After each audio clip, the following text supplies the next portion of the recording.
చూశాము లోక్సభలో ఎంత గలాట జరుగుతుంది. ఈ నేపథ్యంలో బీజేపీ ఎంపీకి ఒక బీజేపీ ఎంపీ ప్రతాప్ చంద్ర కి ఆయనకి గాయం కూడా తలకి గాయం కూడా తగలడంతో అది రాహుల్ గాంధీని తోసాడు. అందుకని అతని కింద పడిపోయి అంత ఏజ్లో ఉన్న అతన్ని రాహుల్ గాంధీ తోయడం ఏంటి, రాహుల్ గాంధీ తోయడం వల్లే తాను గాయపడినట్లు బీజేపీ ఎంపీ ప్రతాప్ చంద్ర చేసిన ఆరోపణ ఆయన కూడా మీడియాతో ఆయన కూడా వెల్లడించారు. దీంతో ఆ సీసీ ఫుటేజ్ కూడా లోక్సభలో ఉండేది విడుదల చేశారు.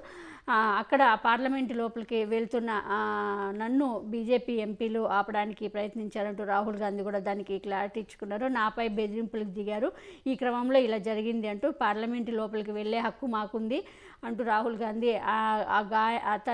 అతను చేసిన ఏదైతే తలకిగా బీజేపీకి తల తగిలిన ప్రతాప్ చంద్ర చేసిన ఆరోపణలకు రాహుల్ గాంధీ స్పందించి ఏం జరిగింది అనేది తను క్లారిటీ ఇచ్చుకున్నారు.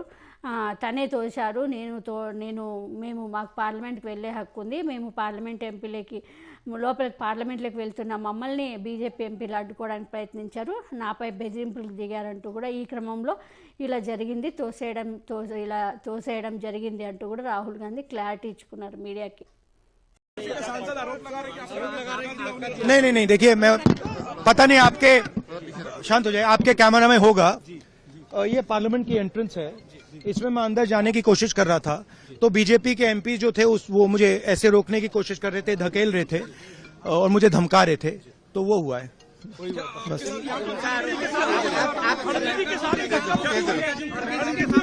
नहीं देखिए हाँ किया है मगर ठीक है कोई मतलब धक्का मुक्की से हमें कुछ होता नहीं है, मगर ये एंट्रेंस है पार्लियामेंट हाउस की और हमारा अधिकार है अंदर जाने का, और बीजेपी के जो मेंबर्स हैं वो हमें अंदर जाने से रोक रहे थे।